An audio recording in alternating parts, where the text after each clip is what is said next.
Все мы знаем, что 12 апреля является днем космонавтики, но для нас, для вилючан, он помимо этого еще является тем, что в этот день родился замечательный человек, который внес очень большую свою лепту в развитие нашего района и города Вилюйск.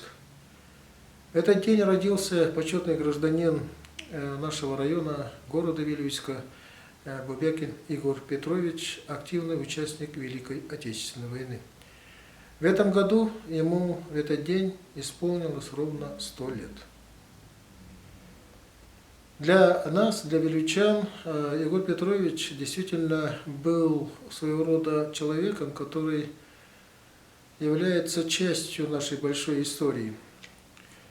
Мы с малых лет его знаем, вот, как человека, который очень многое сделал для города Вилюйска, в первую очередь, и в целом для района.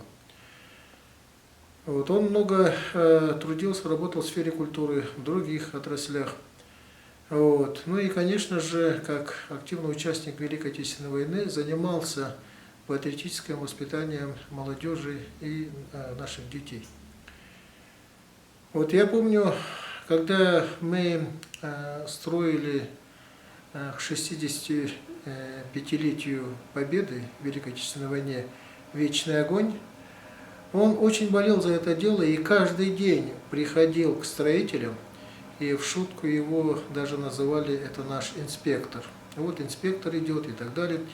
И он очень детально, значит, и очень скрупулезно как-то следил вот за ходом этого строительства, потому что он прекрасно понимал, для чего вот этот памятник и для кого будет гореть вечный огонь здесь, в городе Вилюйске.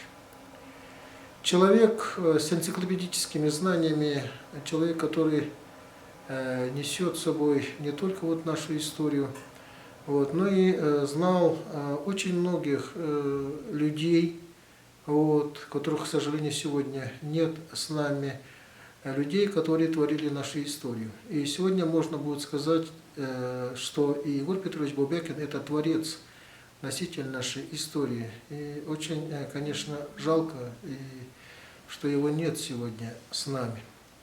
Вот. Но мы гордимся тем, что вот среди нас был такой замечательный человек, настоящий истинный вилючанин, патриот своей малой и большой Родины. И мы, вилючане, должны сегодня воспитывать наше будущее поколение на примере вот нашего старшего поколения и на примере вот Егора Петровича Бубякина. Все, нет?